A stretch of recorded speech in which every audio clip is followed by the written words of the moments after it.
Olá, bem-vindos e bem-vindas de volta ao Seminário de Relacionamento com o Consumidor. É um prazer tê-lo aqui conosco. Esse evento que está em sua 17ª edição e é realizado pela Febraban. O Semarc Nacional 2021 traz assuntos ligados à vulnerabilidade e superendividamento, à proteção do consumidor na era da sociedade da informação. E o tema do nosso próximo painel é o seguinte: regulação e autorregulação para o crédito consignado, evolução e perspectivas. Para falar sobre esse assunto, Alexander Gonçalves, diretor de crédito consignado da ABBC e membro do Comitê Gestor de Autorregulação do Crédito Consignado da Febraban. Para debater esse tema, Guilherme Serrano, que é coordenador geral de gestão da experiência do usuário e canais do INSS. Também contamos com a participação de Frederico Fernandes Moesch, que é diretor substituto do Departamento de Defesa do Consumidor, e também Flávio Paolinelli, chefe de divisão do Departamento de Supervisão de Conduta do Banco Central do Brasil. A moderação ficará com Marcelina Ávila, ouvidora do Sicredi. Gostaria de lembrar que você também pode participar enviando a sua pergunta. Aliás, sua participação é mais que bem-vinda. Para tanto, basta fazer o login ou o seu cadastro, caso seja a sua primeira vez, na plataforma Numis, e então enviar a sua questão através de uma caixa de comentários que fica logo abaixo do vídeo de transmissão. Eu lembro ainda que vocês podem avaliar os painéis. Basta apontar a câmera do seu celular para o QR Code que será exibido na tela. Marcelina, seja muito bem-vinda. A conduta agora é sua. Obrigada, Dalgisa. Boa tarde a todos e a todas. Agradeço o convite e também a participação de pessoas tão importantes e significativas no nosso debate. Falando da temática um pouquinho, resumidamente, nesses últimos 4 anos, o saldo total da carteira do produto crédito consignado, ele aumentou quase 60% de acordo com dados do Banco Central. A autorregulação do crédito consignado, criada pela Febraban e a BBC em janeiro de 2020, vem implementando medidas voltadas ao combate ao assédio comercial dos canais de distribuição do produto, ao aperfeiçoamento da oferta e no atendimento aos clientes, de forma a proporcionar uma maior transparência na relação de consumo, entre outros benefícios. Aproximadamente 40% da carteira do crédito consignado, ela está concentrada na modalidade INSS, o que nos faz lembrar que o consumidor desse produto é formado por aposentados e pensionistas, um público majoritariamente vulnerável por sua condição etária e social, ampliando o nosso desafio de garantir a qualidade na oferta e na concessão do crédito consignado. A tarefa é relevante, complexa e merece a atenção de todos, a começar pelo setor financeiro. Tanto assim que o tema ocupa a agenda do Semarc pela 2ª vez consecutiva. A busca pelo aprimoramento de ações e políticas de tratamento dedicadas aos públicos vulneráveis, como é o caso dos idosos, continuará a ocupar a agenda do setor pelos próximos anos. Nesse contexto, estamos felizes em poder contar com o amadurecimento e qualificação do diálogo conquistado ao longo dos anos, pois ele será fundamental também no avanço da agenda comum a todos nós. Convido o nosso palestrante, Alexander Gonçalves, que possui um profundo domínio do tema, para a sua explanação. Obrigado, Marcelina. Agradeço à Febraban pelo convite para estar falando sobre esse tema, regulação e autorregulação do crédito consignado. Antes de falar especificamente sobre a autorregulação, eu trouxe para vocês alguns dados sobre o mercado de crédito consignado que retrata esse crescimento que foi destacado pela Marcelina. Primeiramente, nós trazemos aqui o volume de empréstimo que está sendo feito mensalmente por todos os bancos que operam na concessão do crédito consignado. Aqui nós temos um acompanhamento envolvendo os anos de 2019, 2020 e 2021.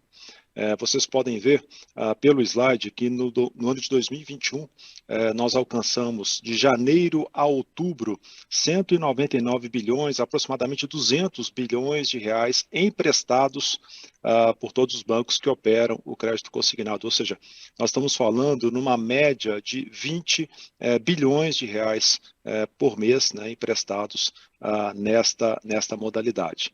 Desses 20 bilhões, os consignado público, são governos estaduais, prefeituras, enfim, forças armadas, participam com 11 bilhões por mês, totalizando 112 bi de janeiro a outubro, e o INSS com 7 bilhões e 200 milhões de reais por mês, em média, de janeiro a outubro, perfazendo 72 milhões nesses 10 primeiros meses do ano.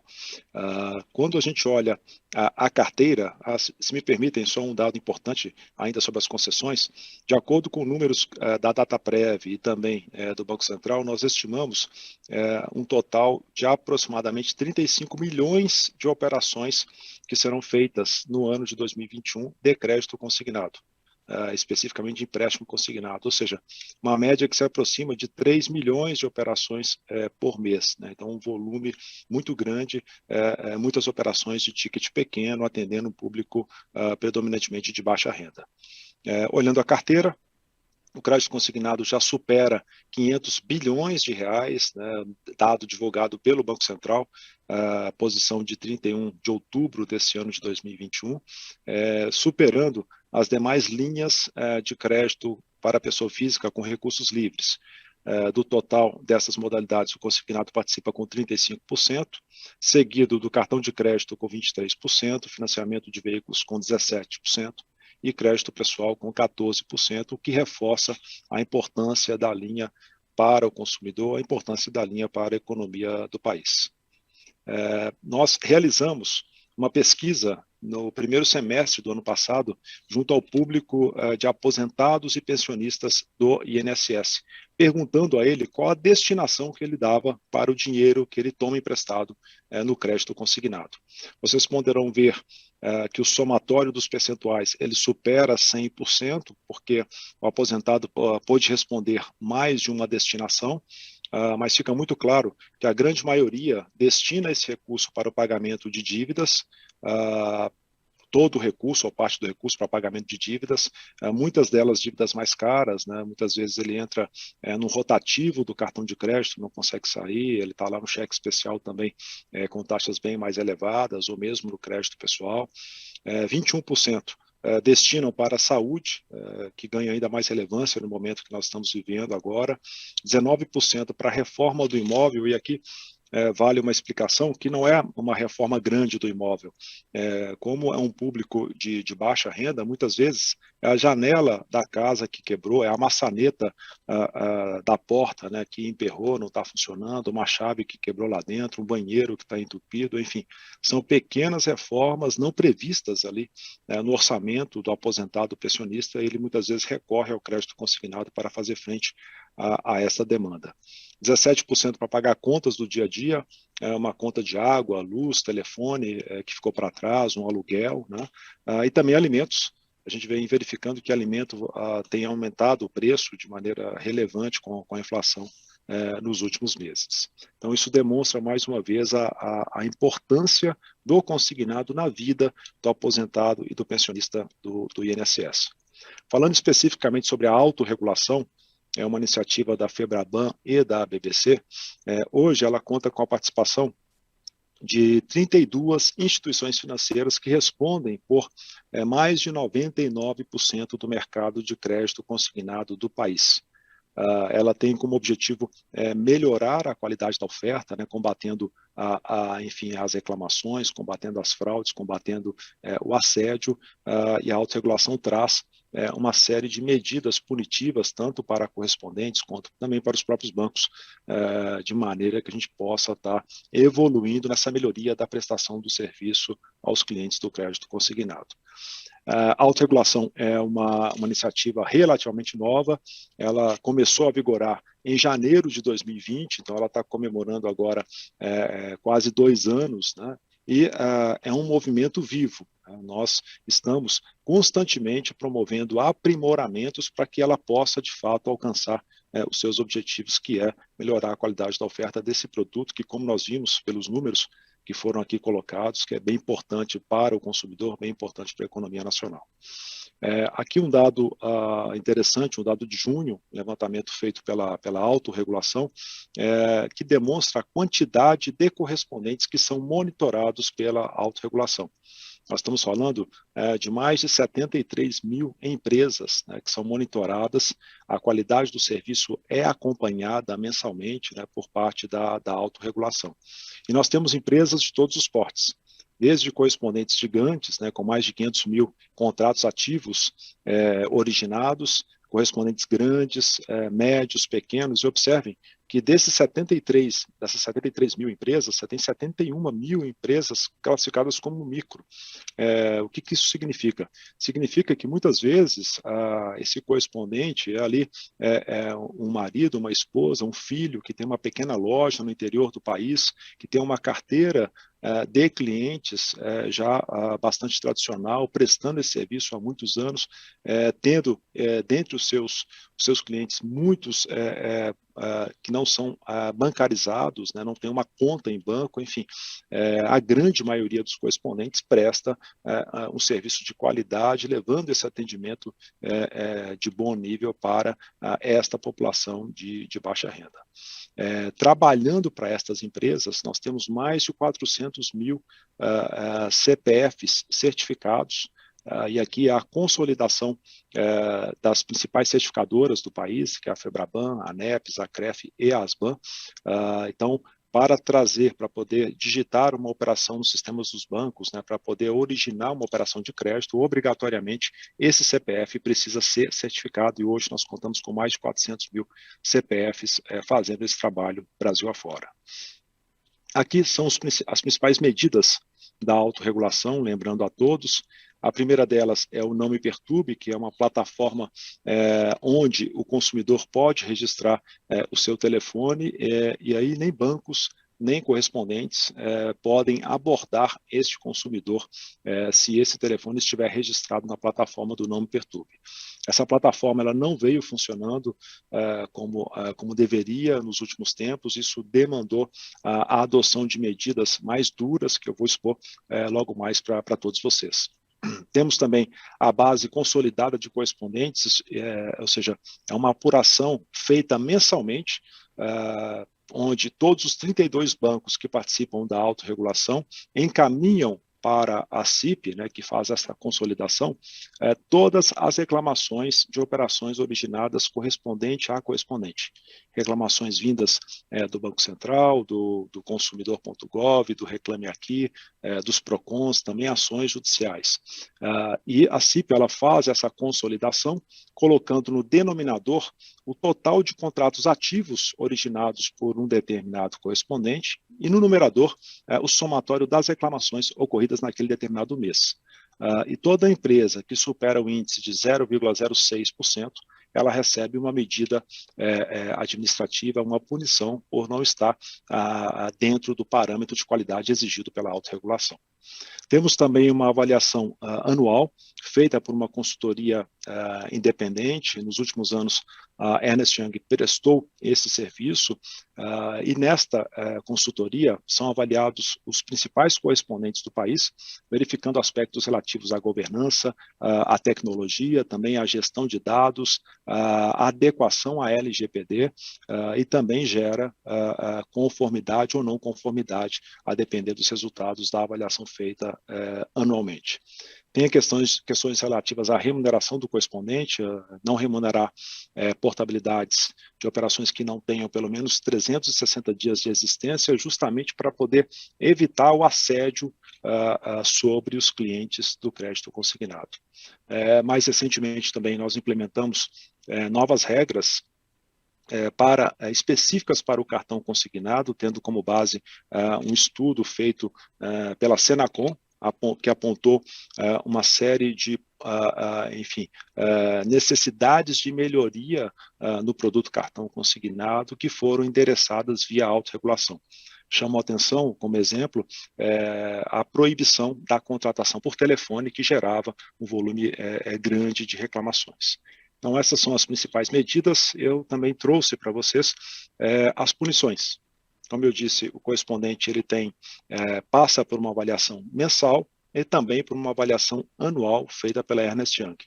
Nesta avaliação mensal, se ele não fica dentro do índice de qualidade exigido pela autorregulação, ele recebe uma medida administrativa que vai desde uma advertência até a suspensão por 5, 10, 20 ou 30 dias úteis, né? E durante essa suspensão, os 32 bancos bloqueiam esta empresa e ela fica impedida de originar novas operações. E caso se repita novamente, né, essa não conformidade, ela pode ser suspensa em definitivo. Neste caso, ela deixa de prestar serviço para todos os 32 bancos que participam da autorregulação. Na avaliação anual, a Ernst Young também avalia todos aqueles critérios que eu já descrevi para vocês e dá uma nota para o correspondente. E, de acordo com essa nota, ele também pode ser classificado como em conformidade ou não conforme. Né? Isso pode gerar, no primeiro ano, uma advertência, no segundo ano, uma suspensão por 10 dias úteis, e se no terceiro ano aquela empresa não se adequou, não tomou providências, né, para poder atingir os índices necessários, ela também é suspensa definitivamente, lembrando que essas punições elas são cumulativas. O correspondente pode ser suspenso ao mesmo tempo pela avaliação mensal e pela avaliação anual.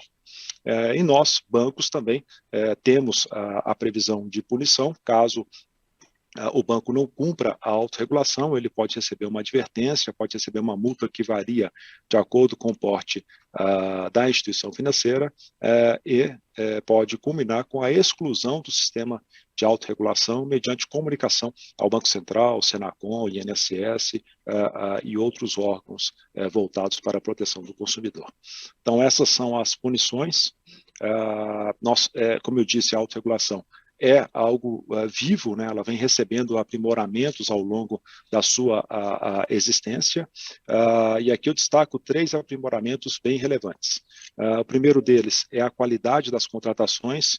Nós tivemos, no fim do ano passado, um volume muito grande de reclamações e uma das principais reclamações era o cliente alegando que não havia feito aquela operação, que desconhecia aquela operação. Então, a partir disso, nós implementamos a dupla checagem do documento da operação, da identidade do cliente. Então, a checagem é feita pelo correspondente e o banco, antes de enviar para a averbação na data prévia, obrigatoriamente o próprio banco também tem que fazer a checagem desses documentos. Passamos a divulgar os correspondentes excluídos definitivamente da autorregulação. Isso é feito mensalmente, tem uma boa repercussão na mídia, e informamos inclusive o nome da empresa e o CNPJ que foi excluído de maneira definitiva. E também alteramos, desde janeiro de 2021, o índice máximo aceitável em relação às reclamações, ou seja, o resultado daquela divisão que eu falei para vocês, tendo o total de contratos ativos no denominador e as reclamações no numerador, essa divisão não pode ser superior a 0,06%, isso era 0,8%, nós passamos para 0,06% a partir de janeiro deste ano, tornando o processo mais rigoroso. Temos também o nome Perturbe. Hoje nós temos mais de 1.600.000 CPFs com 2.300.000 telefones bloqueados, entre telefones celulares e telefones fixos, né, constante da base do nome Perturbe. Isso significa que nem os bancos, nem os correspondentes podem acionar esse cliente, podem ofertar produtos para este cliente. A divulgação, nós fazemos também a divulgação desse índice de qualidade, tanto no site da Febraban quanto no site da BBC. Basta digitar o dado do correspondente, né, o CNPJ, mais algumas informações, que aparece qual que é o índice de qualidade daquele determinado correspondente. É uma informação pública que qualquer consumidor pode consultar antes de contratar uma determinada operação. A BBC também traz as mesmas informações no site.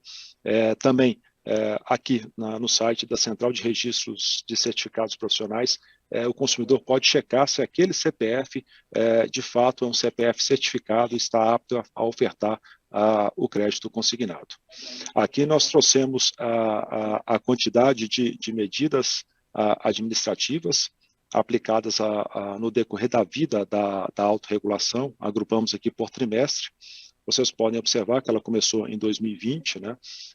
No total, já chegamos aqui a 764 medidas administrativas, sendo que 31 empresas foram suspensas em definitivo. Aqui só trazendo, por vezes, vem alguns comentários de que grandes correspondentes não são punidos pela autorregulação.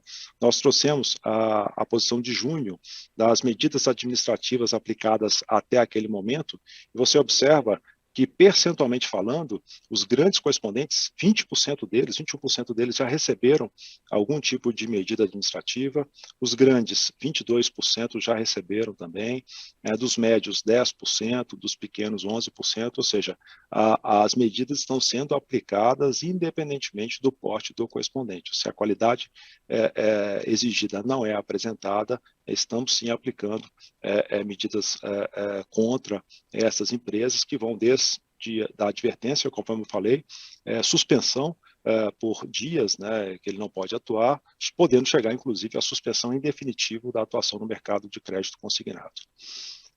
Aqui estão o exemplo da divulgação que é feita mensalmente, então isso tem grande repercussão na mídia, lembrando que agora nós estamos divulgando também o nome e o CNPJ das empresas punidas definitivamente. No âmbito do GT, do Conselho Nacional da Previdência Social, nós acordamos medidas adicionais a estas que eu já explanei para todos, também com o objetivo de reduzir as reclamações nas operações de crédito consignado do INSS. A primeira delas, estamos fazendo um piloto de formalização digital. Isso significa que 14 instituições que estão participando desse piloto, que são responsáveis por mais de 70% das reclamações do consumidor.gov, Banco Central e Sindec, elas, desde outubro, não mais estão atuando com o papel, estão fazendo a formalização 100% digital, e a formalização digital agrega uma série de componentes de segurança que eu não tenho quando a formalização é física. Ela proporciona, de acordo com o relato dos bancos que passaram a adotar a formalização digital, uma redução superior a 80% da quantidade de reclamações, de fraudes, enfim, é uma ferramenta bem importante nesse esforço dos bancos de reduzirem, de melhorarem a qualidade da oferta dos clientes, atacando principalmente aqueles casos em que o cliente alega não conhecer a operação.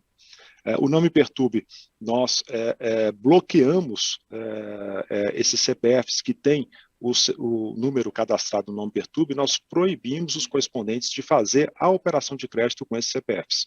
Então, se um correspondente tentar digitar uma operação no sistema de qualquer um dos 32 bancos de um determinado CPF que está lá cadastrado no Não Me Perturbe, ele não vai conseguir. Então, foi uma medida dura, uma medida pesada, mas foi importante porque o Não Me Perturbe não estava funcionando da maneira como nós desejávamos. E com esta medida, os correspondentes forçosamente terão que cumprir rigorosamente o Não Me Perturbe, sob pena de perderem um tempo, né, ofertando aquele produto para um determinado cliente que ele não vai conseguir depois concretizar aquela determinada operação. A punição dos correspondentes, estamos discutindo punições, estender a punições para CNPJs que tenham no seu quadro social sócios de outros CNPJs que já foram punidos pela autorregulação. Então, um exemplo, um determinado CNPJ foi punido definitivamente, nós queremos impedir que um sócio dessa empresa abra um outro CNPJ e cadastre e continue prestando serviços. Então, é essa medida que está em implementação agora para a gente poder combater a prática nesse sentido, tentando burlar aí a punição feita pela autorregulação. Notícia crime, isso aqui foi uma recomendação do próprio Banco Central, do DECON, das auditorias feitas junto aos bancos. Então, quando nós apuramos uma determinada reclamação, uma determinada fraude, se nós notamos que existe aí a prática de um crime, né, envolvendo engenharia social, levando um cliente a quitar um boleto indevidamente, levando ele a tirar uma foto, falando que é prova de vida, na verdade ele acaba contratando uma operação. Então, os bancos, além de punir o CPF, de punir o CNPJ, eles também estão, dependendo da gravidade da situação, levando uma notícia crime para a autoridade policial a apurar sob o ponto de vista criminal. E os CPFs, nós estamos aprimorando, discutindo na autorregulação, temos um próximo passo que é também a punição do CPF certificado. Até então, a autorregulação ela vai até o nível do CNPJ, mas muitas vezes um CPF ele presta serviço para mais de um CNPJ. E não basta você punir apenas aquele CNPJ se você permite que aquele CPF passe a prestar serviço para uma outra empresa. Então, nós queremos agora dar o próximo passo com o apoio das certificadoras, no sentido também de apurar a qualidade do serviço prestado por cada um dos CPF certificados, aplicando também punições para aqueles que não atendam enfim, a qualidade mínima necessária na prestação do serviço. Aqui só um exemplo, né, essa questão do bloqueio da operação de crédito para quem está no Não Perturbe já está em vigor desde o dia 16/11, esse é o comunicado da autorregulação. Aqui é o comunicado dos bancos, repassando a informação para os correspondentes a respeito desse bloqueio. A Dataprev também informando que, além da formalização digital daquelas 14 instituições, nós também iremos enviar para a Dataprev a imagem do contrato que foi firmado e a imagem da identidade daquele cliente. E a Dataprev vai fazer o armazenamento dessas informações, e quando chegar uma reclamação na Senacom ou no Banco Central, Senacom e Banco Central não vão precisar pedir ao banco que encaminhe um documento. Vocês vão poder consultar diretamente nos sistemas da Dataprev, dando maior agilidade na apuração e na tomada de providência nesses casos. Aqui só mostrando o fluxo, né, de como é que vai se dar a armazenagem dessas operações. E, por fim, trazemos aqui também o acompanhamento das reclamações. Olhando a Banco Central, trimestre a trimestre, nós observamos um salto grande aqui no quarto trimestre de 2020, né, com 15 mil entradas. No primeiro trimestre de 21, caiu para 9.500, no segundo trimestre de 21 para 7.300, no terceiro trimestre de 21 para 6 mil reclamações. Quando nós olhamos a visão dessas reclamações, quais eram procedentes, você tem aí 12.800 no quarto tri do ano passado, caiu para 7.500 no primeiro trimestre de 2021, 5.200 no segundo trimestre de 21, 3.500 no terceiro trimestre de 2021. Né? Olhando aqui consumidor.gov, você verifica, né, um crescimento expressivo no decorrer do ano de 2021, apresentando uma pequena queda nos últimos meses.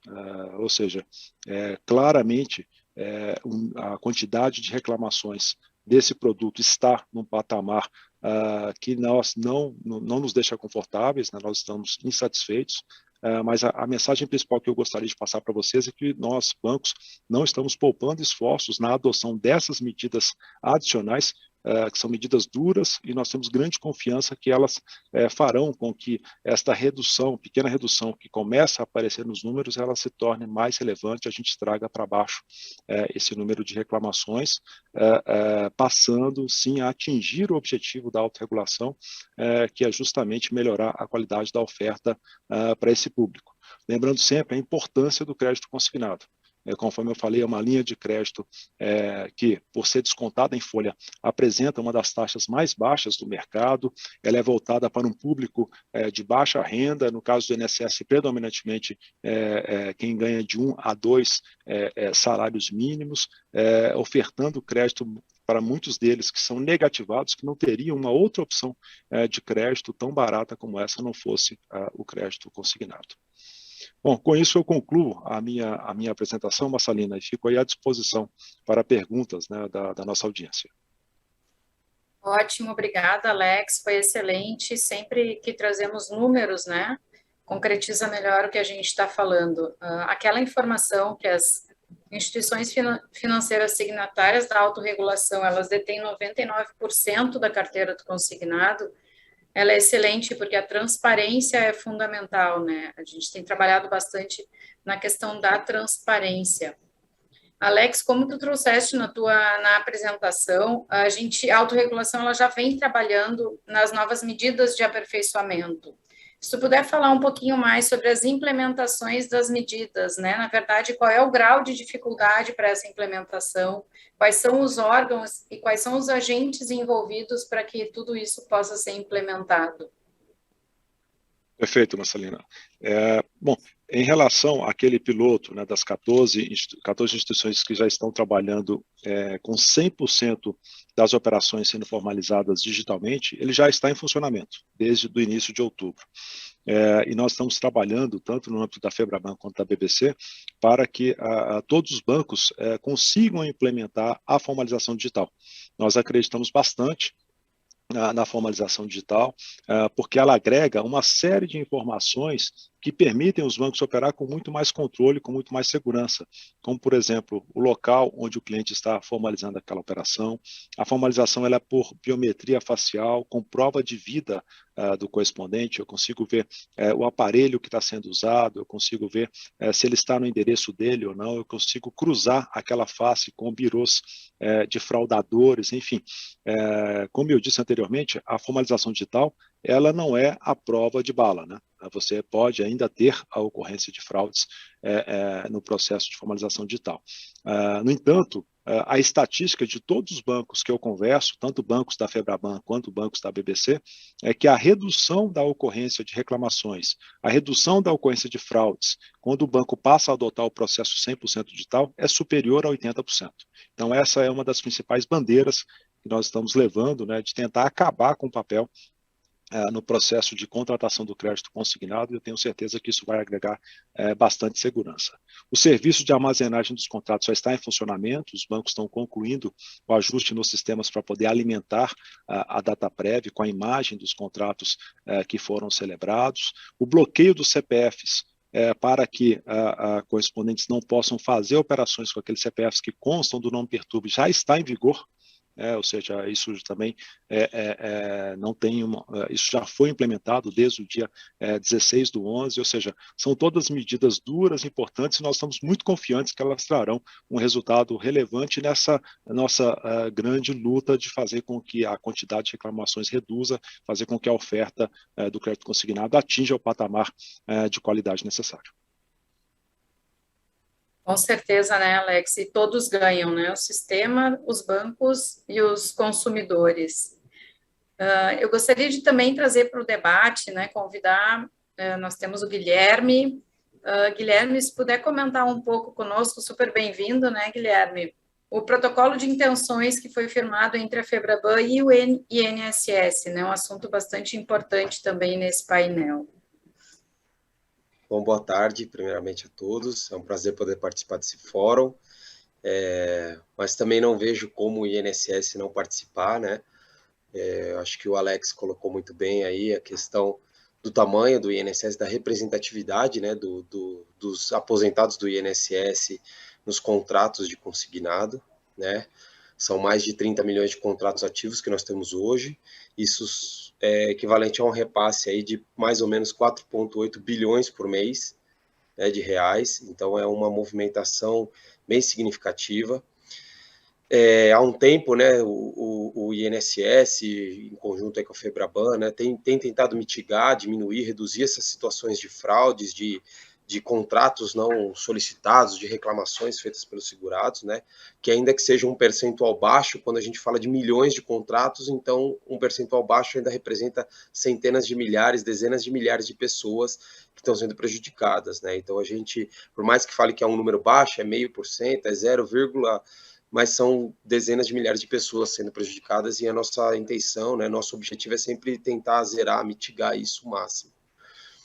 E quando a gente fala, né, em combate à fraude, a gente está falando em combate, muitas vezes, a organizações criminosas, né, que estão se apropriando de meios tecnológicos ou mesmo da fragilidade dessas pessoas, desse público, né, que além de ser carente, muitas vezes é idoso.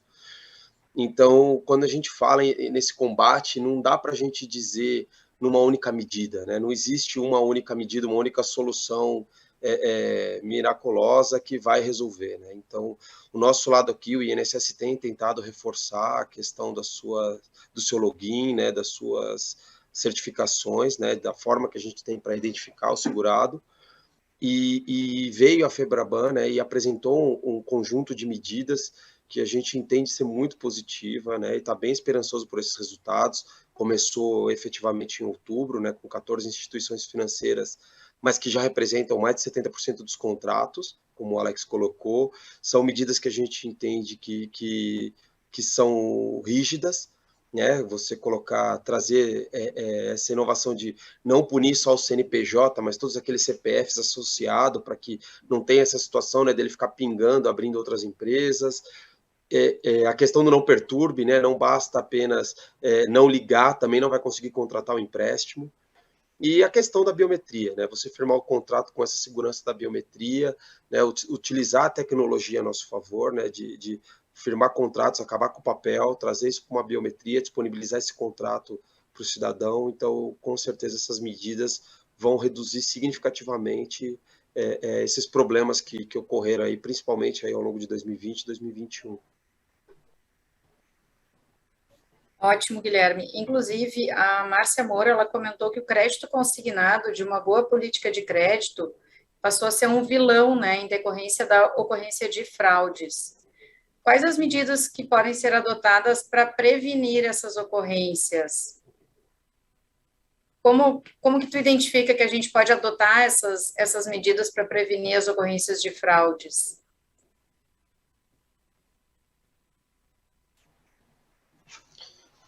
Bom, o principal que a gente tem visto são fraudes associadas à identificação da pessoa, né? Então, muitas vezes você não consegue, pela documentação, simplesmente garantir que aquela pessoa é ela mesma, né? Então, essa associação à biometria, à tecnologia, vai fazer com que a gente consiga minimizar, se não zerar boa parte dessas situações, né? Uma vez que o rosto e aquele documento, uma vez cadastrado na base, identificado, ele não vai conseguir se passar por um outro CPF com aquela mesma marca, né, biométrica.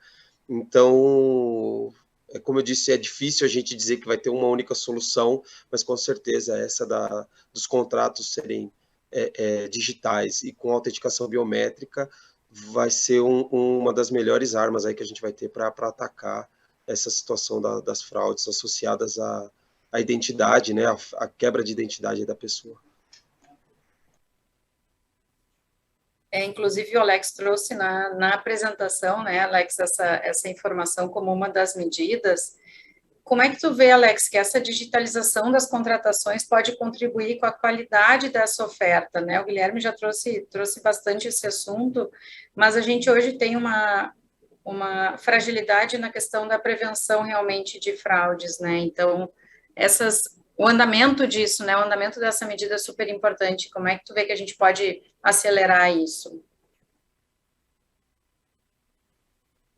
Sem dúvida, assim, concordo muito com o que o Guilherme falou. Na minha visão, é a principal medida, né, de combate a estas ocorrências.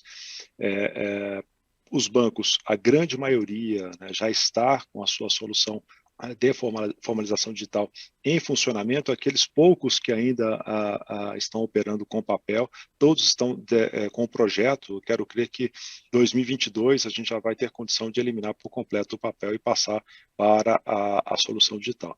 Na solução digital, você passa a contar com uma série de ferramentas poderosas, né? Então, a primeira delas você captura naquele momento, né, onde o cliente está, a geolocalização dele. Na hora que o cliente tira uma foto, eu não estou tirando uma foto, eu tiro uma sequência de fotos para verificar se tem movimento, se a pessoa está viva, se aquilo não é foto de foto. Eu consigo verificar qual é o aparelho que está sendo utilizado, eu consigo verificar, cruzar aquela face com outros fraudadores, né, que já aplicaram golpes no banco, né, para você impedir que eles continuem atuando. Enfim, você passa a contar com uma série de ferramentas bem poderosas que na prática fazem com que, para todos os bancos que adotam a formalização digital, ele não zera as ocorrências, mas a redução em todos eles é superior a 80%. Né?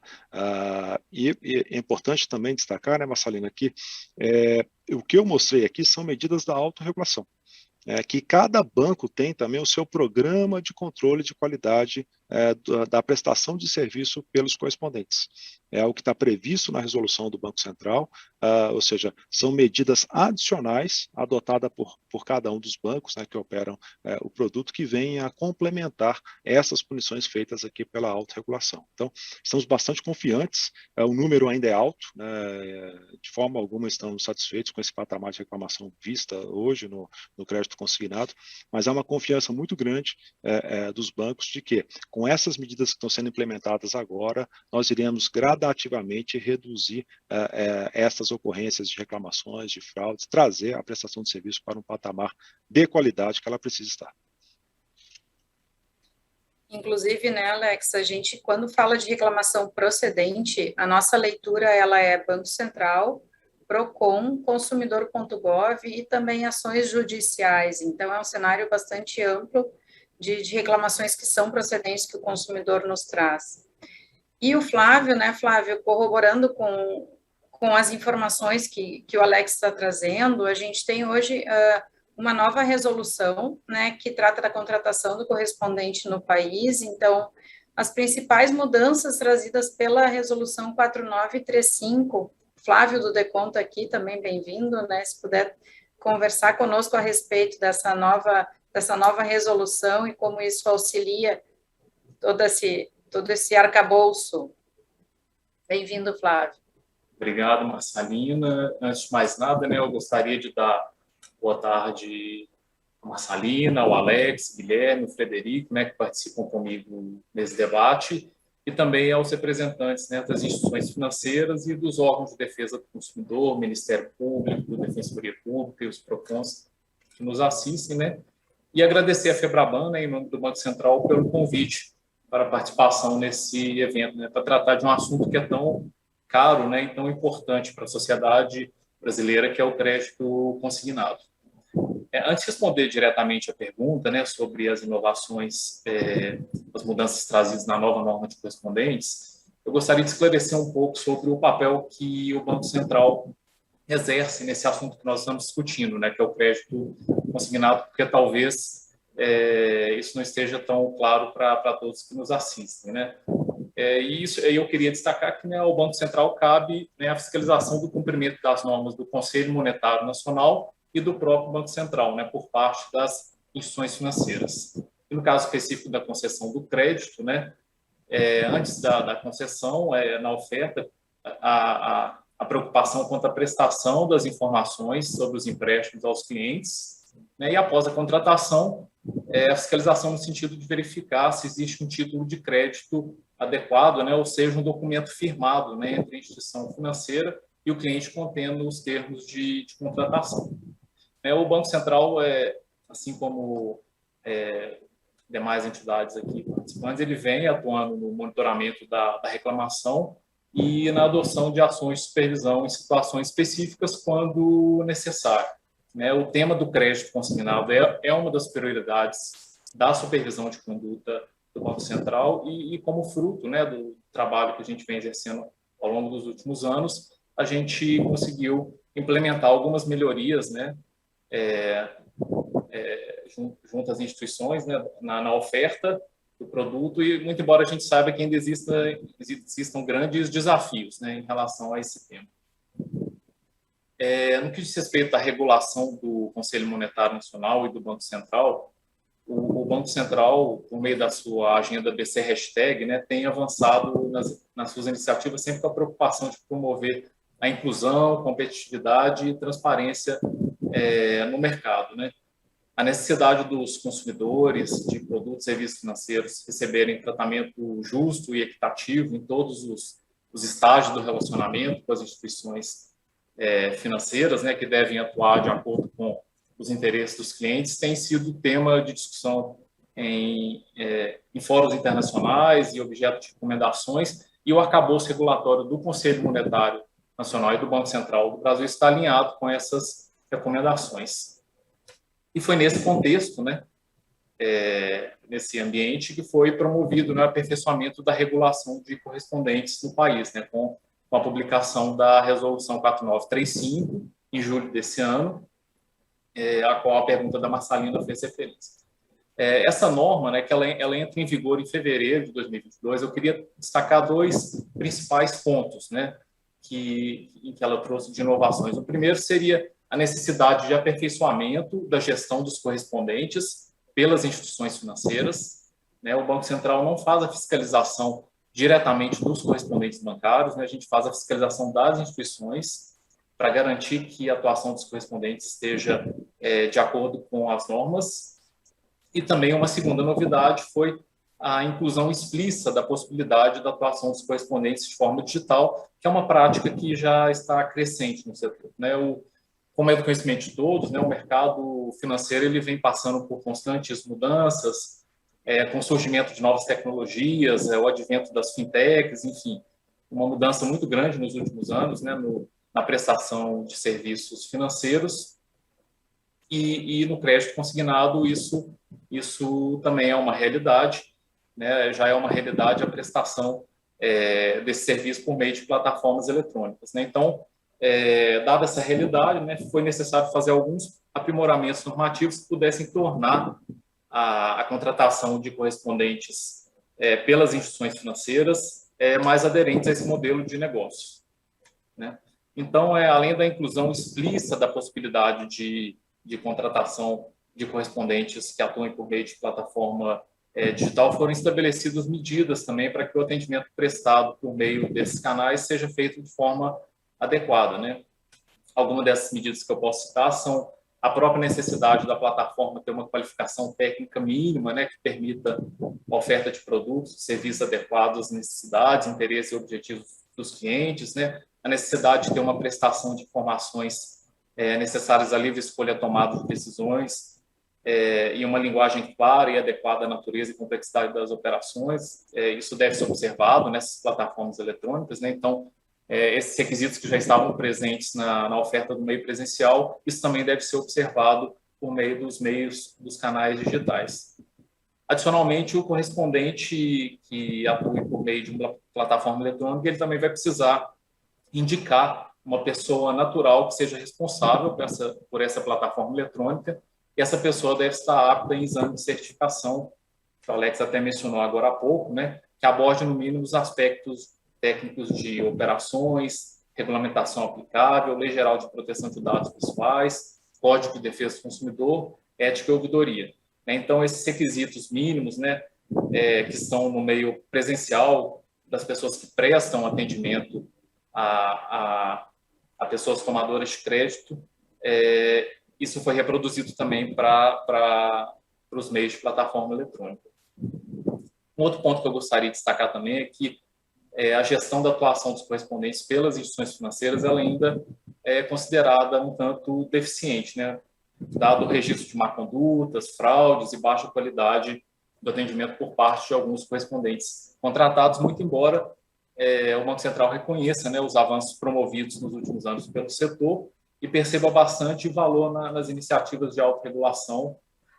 Inclusive, a gente considera bastante importante, né, a adesão das instituições financeiras à autorregulação, que tem ocorrido, né, como o Alex mencionou, 99%, né, do crédito consignado está, digamos, debaixo do guarda-chuva, né, da autorregulação.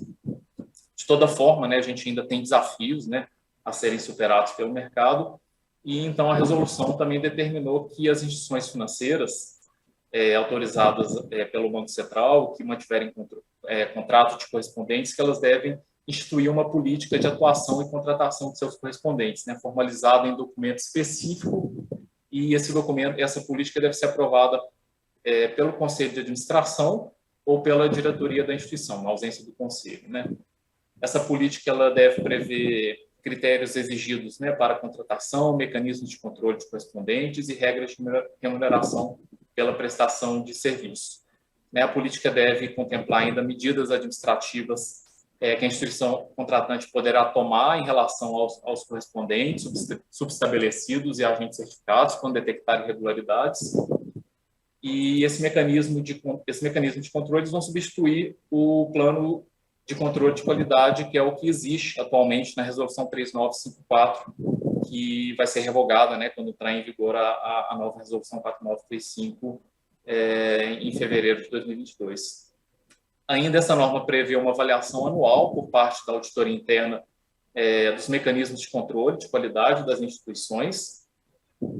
Então, a gente acredita que com esse aprimoramento regulatório, a gente espera um maior comprometimento, né, da alta administração das instituições, né, com a participação de um componente muito importante das instituições, que é o componente de auditoria interna, aprimorando os mecanismos de governança, né, que as instituições têm em relação à gestão de correspondentes. A gente tem a expectativa de que, com outras iniciativas que estão sendo tomadas, que isso possa trazer benefícios relevantes nos próximos anos. O tema de crédito consignado continua sendo prioritário para a supervisão de conduta para o próximo ano. Nós vamos acompanhar os desdobramentos. E assim eu encerro a minha fala inicial, passo a palavra novamente ao Marcelino. Espero ter endereçado a questão e fico aqui à disposição também para outras questões. Sim, ótimo, excelente, Flávio. Inclusive, quando a gente fala da autorregulação como um indicador de qualidade dos correspondentes, né, o foco principal é coibir as más condutas e as más práticas. E o Alex trouxe muito, né, no momento que a gente dá visibilidade das punições e do que está acontecendo com o que não é feito de maneira correta e de maneira adequada, isso também já está muito alinhado com o que a gente espera, né? Então, acredito que a nova norma ela vai auxiliar muito nesse sentido. E eu gostaria de convidar o Frederico, né? Bem-vindo, Frederico. A secretária Juliana, ela comentou na abertura do Semarc a respeito das contribuições da Senacom de medidas para a autorregulação, né? Então, diversas foram comentadas pelo Alex, né? Então, elas já foram incorporadas à autorregulação. E como o DPDC ele vem atuando nesse tema e quais são as oportunidades de melhoria que vocês vislumbram para esse mercado? Bem-vindo, Frederico. Obrigado, é uma alegria e uma honra participar desse evento da FEBRABAN, representando a Senacom. Eu posso só colocar algumas transparências aqui, que eu acho que tem alguns dados, informações, que se vocês visualizarem, fica melhor. Claro que eu estou aqui como debatedor, não como expositor, mas eu acredito que vai facilitar para todos. Vocês estão visualizando? Sim, sim, Frederico, já estamos. Tá. Então, assim, como a minha área de formação é direito e políticas públicas, eu gosto de começar falando do problema, né, do que estamos tratando. Então, pegando dados aqui do consumidor.gov.br, é uma das plataformas que a Senacom gerencia e que tem a finalidade também de monitoramento de mercado, além, claro, de permitir uma solução para um problema na relação de consumo específico entre consumidor e fornecedor. Mas o Gov, pegando dados de 2020, tá, entre setores, ele coloca o setor financeiro como mais reclamado, tá? Pela primeira vez passando o setor de telecom.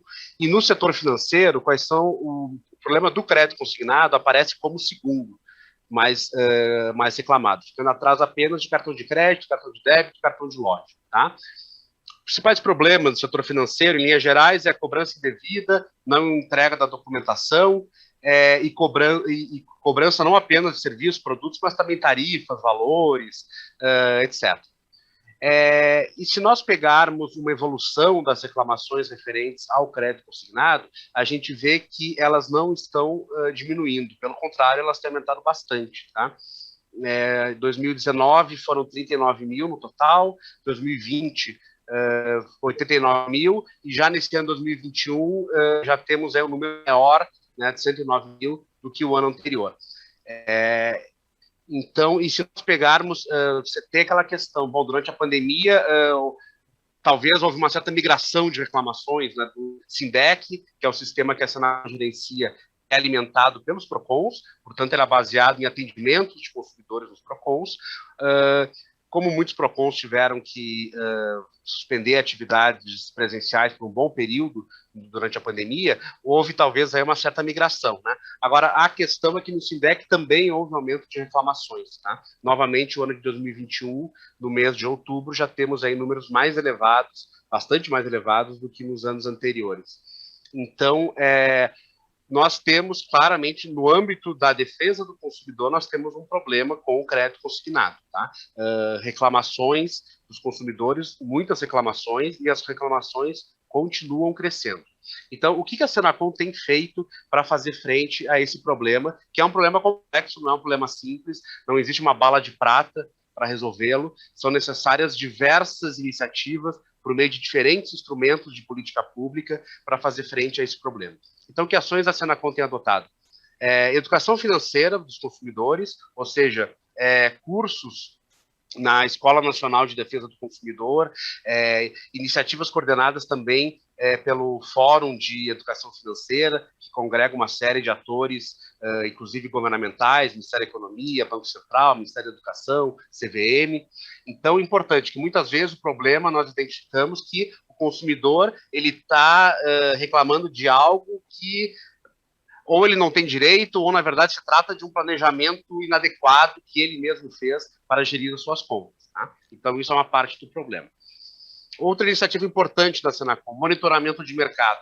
Com base nessas plataformas que eu acabei de mencionar, com base em informações muitas vezes obtidas junto aos agentes econômicos, estudos acadêmicos, estudos de outros órgãos públicos, dados da imprensa, muitas vezes informações, você seleciona aqueles principais problemas e analisa, faz uma análise detalhada de o que está causando aquele problema, quais são as possíveis soluções. Tá?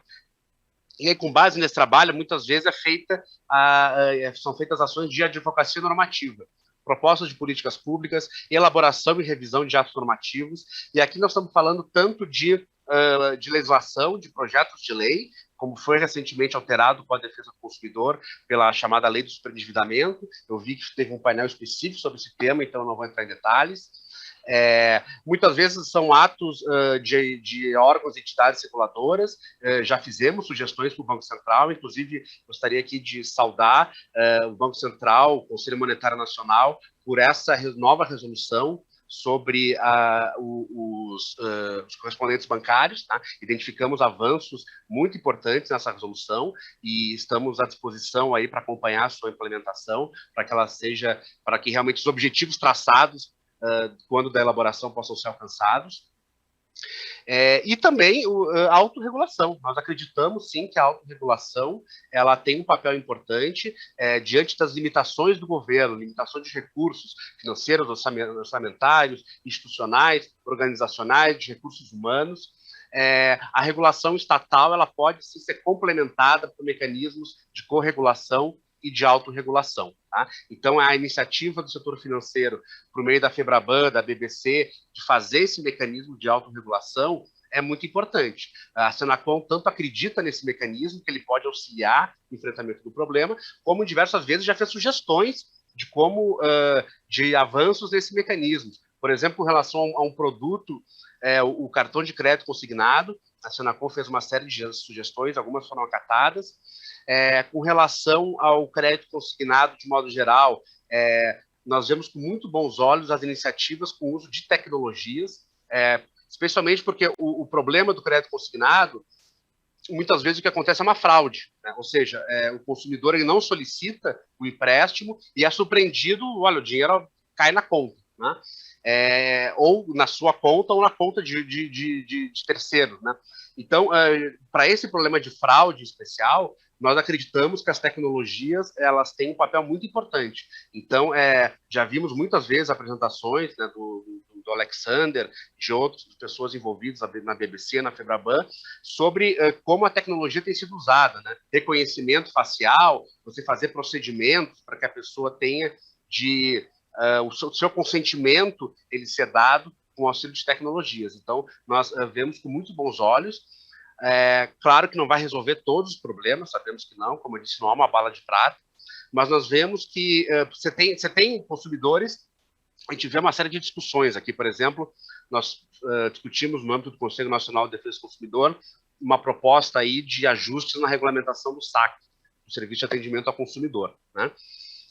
Então a gente viu que você tem diferentes grupos de consumidores, tá? Você tem aquele consumidor geralmente mais jovem, com uma escolaridade mais alta, que tem um bom acesso à internet, ele prefere fazer tudo que ele puder fazer pela internet, ele vai querer fazer. Ele usa pouco telefone. Após você ter um consumidor, geralmente uma faixa etária mais elevada, ou então que mora em regiões do país com um acesso pior à internet, eles preferem atendimento tradicional, ou por telefone, ou até mesmo presencial, tá? Então, de todo modo, essa tecnologia, nós acreditamos que vai ter um papel importante.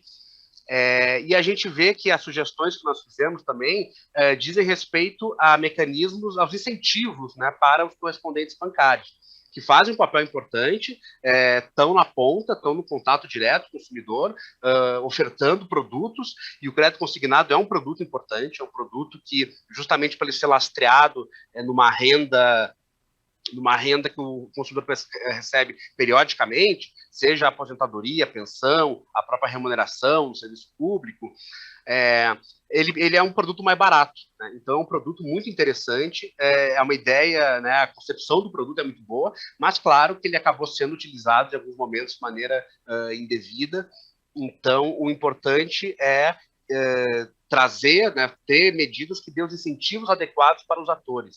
Então, os incentivos econômicos para os correspondentes, a maneira de remuneração, incentivos com relação a punições, né, o correspondente ter, como se diz, o importante, né, uma lógica do direito penal, é a certeza da pena, né, a certeza de que ele vai ser punido se ele realmente não cumprir as regras, seja as regras da regulação estatal, essa importante resolução do Conselho Monetário Nacional recentemente aprovado, seja o mecanismo de autorregulação, né? Então é importante que a regulação dê os incentivos adequados para esses atores, né? E os incentivos seja da supervisão estatal, seja das próprias instituições financeiras, que são, né, como está na regulação, as responsáveis pela atuação dos correspondentes bancários. Então, a Senacom já fez uma série aí de sugestões, muitas delas acatadas por Febraban e a BBC, os seus mecanismos de autorregulação.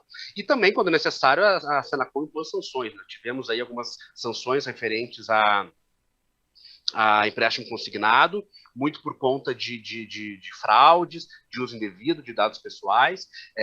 Então, as sanções não vão resolver todos os problemas, temos muita clareza disso, tá? O nosso trabalho aqui não se resume a analisar e mandar para a área de sanções, né, abrir procedimento administrativo. Muito longe disso, nós acreditamos muito em avanços regulatórios, em regulação, uma regulação que tenha um diálogo e você tenha um retorno do regulado com relação aos problemas aí levados e medidas corretivas. Agora, quando necessário, sim, sanções são impostas, tanto multas, como tivemos aí também situações de suspensão da oferta de determinado produto, tá? E, por fim, isso permeia tudo a coordenação e articulação com os atores envolvidos. Isso pressupõe tanto um diálogo no âmbito do Sistema Nacional de Defesa do Consumidor, um diálogo com órgãos e entidades públicas, aqui ministérios, reguladores, e com o setor privado, né? Muitas participação em eventos como esse, reuniões com o setor financeiro, com representantes, então acreditamos que isso tudo é fundamental. Então a mensagem final seria nós acreditamos que a regulação deve dar os incentivos adequados para os atores, que a autorregulação complementa de maneira bastante interessante a regulação estatal, já que vocês que estão no setor, vocês sabem, há questões que só se consegue avançar por meio de mecanismos de autorregulação, nós temos consciência disso. E agora, o que se vê é que o setor financeiro, no momento, ele é prioritário para o Sistema Nacional de Defesa do Consumidor.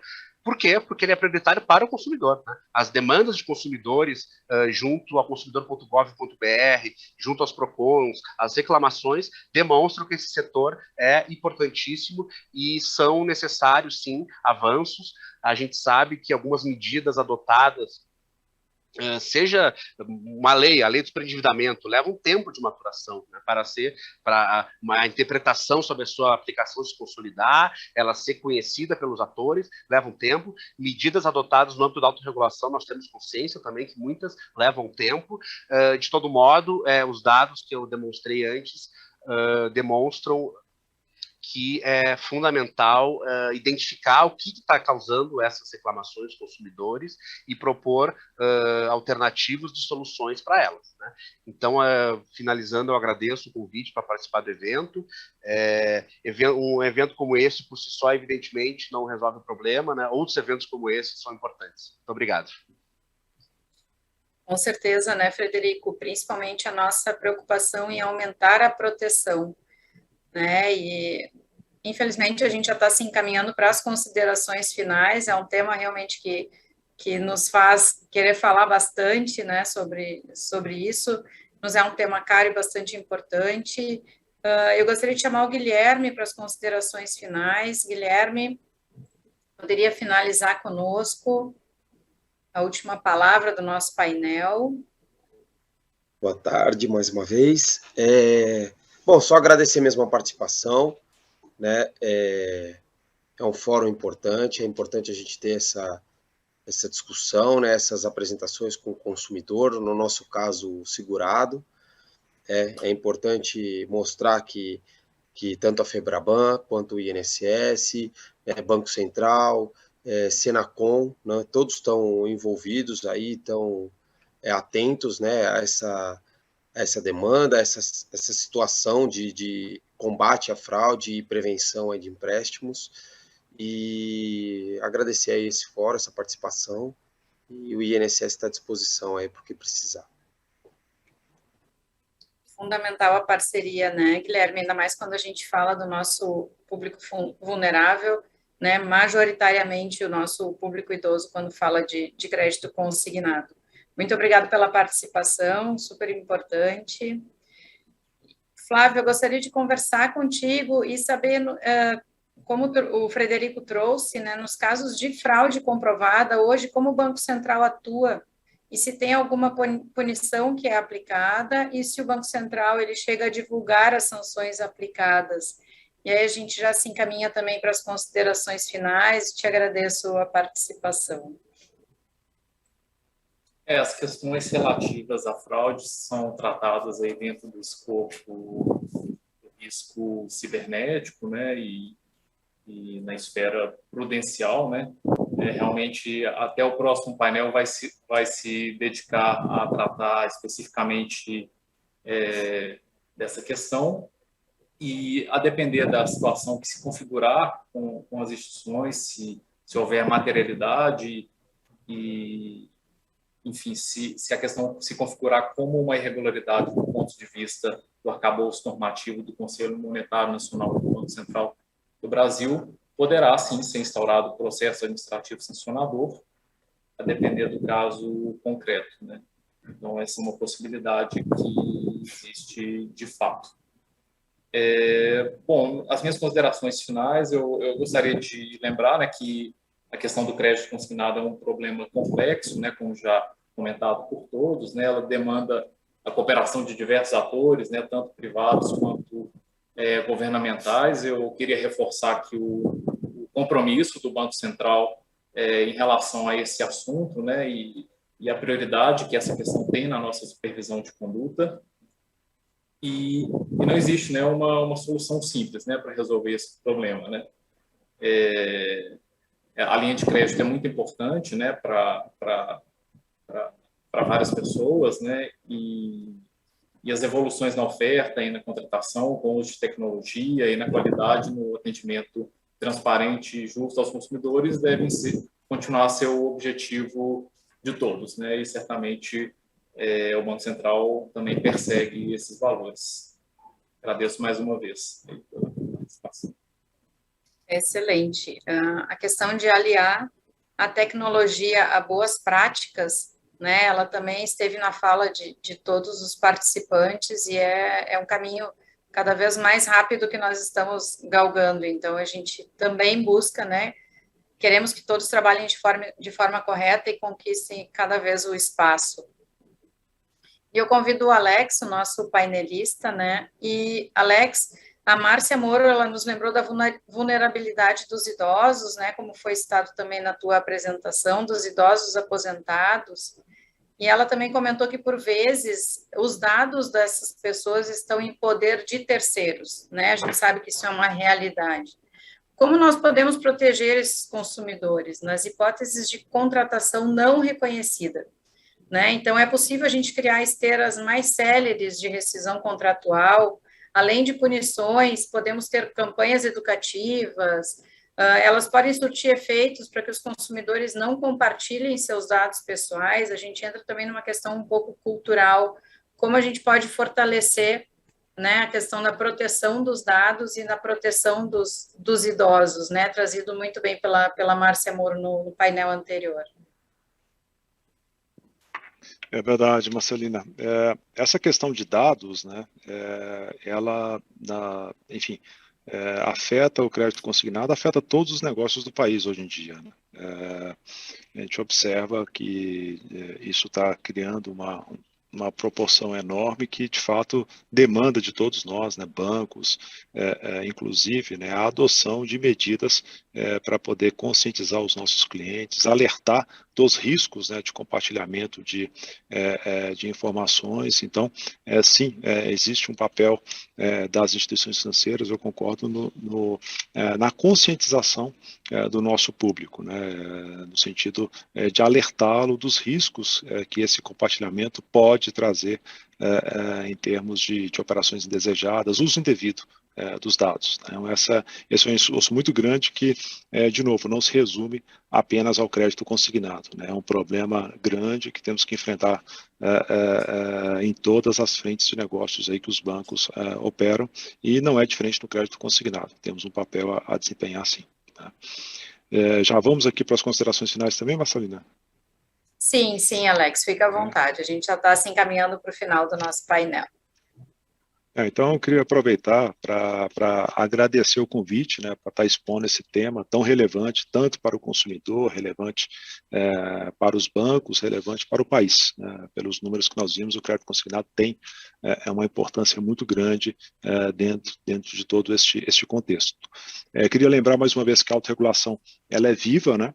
Ela é relativamente nova, ela está completando agora 2 anos, e dizer que, da nossa parte, né, dos bancos que participam da autorregulação, que existe toda a disposição para implementarmos medidas que nós entendemos necessárias, adicionais àquelas que já foram implementadas, para que, de fato, a gente possa fazer com que a oferta melhore, que as fraudes reduzam, que as reclamações também reduzam. Dizer também que mostramos aqui alguns slides bonitos, né, mas o que importa agora é acompanhar mensalmente a efetiva redução das reclamações. Tá? Então, é isso que nós temos feito. A autorregulação ela tem um comitê gestor que se reúne mensalmente, e esses dados são sempre discutidos, avaliados, e de novo, né, há uma disposição muito grande de nós, bancos, de adotar qualquer outra medida adicional que se faça necessário para que esse objetivo seja, de fato, alcançado. Lembro que os correspondentes, conforme eu falei, a grande maioria prestam um serviço de qualidade, levando o crédito para um público muitas vezes não devidamente assistido por agências bancárias, prestando um atendimento diferenciado para um público de baixa renda. No entanto, existem aqueles que, de fato, não estão prestando um serviço de qualidade. E esse é o nosso desafio, tanto da autorregulação quanto do programa de controle de qualidade dos bancos, de identificar e afastar da prestação do serviço, né, esses CNPJs, esses CPFs que não estão oferecendo a qualidade necessária na oferta dos nossos produtos. E queria, por fim, reforçar a importância do crédito consignado para o consumidor. Estamos falando de um público predominantemente de baixa renda, é um público que grande parte ganha 1, 2 salários mínimos, muitos deles negativados, muitos deles não têm nem conta em banco, que se não fosse o crédito consignado, né, que oferece a eles uma das taxas mais baixas do mercado, possivelmente teriam que recorrer a outras linhas de crédito com taxas muito mais altas, prazos mais curtos, totalmente incompatíveis com a necessidade desse público. Então, temos aí a consciência de que o patamar de reclamações está num nível que não é aceitável, reforçar a nossa disposição de adotar medidas adicionais para trazer isso para o nível de qualidade necessário, sem perder de vista a importância do consignado para o consumidor, para o país como um todo. É isso, Massalina. Muito obrigada, Alex, excelente. Trouxemos pontos muito relevantes e importantes, né, no momento que a gente vê que em junho e agosto nós tivemos os patamares das punições, que foram 66 correspondentes bancários punidos, e 30, né, no decorrer dos trabalhos, 30 correspondentes bancários foram suspensos, né, definitivamente. Realmente a gente está encontrando o caminho certo e mostrando a forma certa e justa de trabalhar, né, muito com esse olhar do público desassistido, como o Alex muito bem trouxe. Então, Adalgisa, a gente se encaminha para o final do painel. Quero agradecer a participação do público com as perguntas, né, é um assunto, como a gente disse desde o início, bastante importante para o setor bancário, para todos os envolvidos. Guilherme, muito obrigada, né, Frederico, também pela tua disposição, o Flávio e o próprio Alex, que nos trouxe tantas informações importantes no painel, e a gente fica à disposição. Obrigada, Adalgisa, agradecer. Muito bem, nossos sinceros agradecimentos a vocês que participaram deste painel, né, tão importante, para falar aí, então, sobre esse assunto, né, regulação e autorregulação para o crédito consignado, evolução e perspectivas. Então, mais uma vez, obrigada, Alexander, também Guilherme, também Frederico, Flávio, né, e claro, a você, Marcelina, que conduziu tão bem aí essa nossa conversa. Eu gostaria de lembrar que você que nos assiste, que nos acompanha, pode continuar participando, enviando a sua pergunta. Para tanto, é só fazer o login ou o cadastro, né, se for a primeira vez, na Numis. E, claro, mandar a sua questão através de uma caixa de comentários que fica logo abaixo do vídeo de transmissão. Eu lembro ainda que vocês podem avaliar os painéis, basta apontar a câmera do seu celular para o QR Code que está exibido na tela.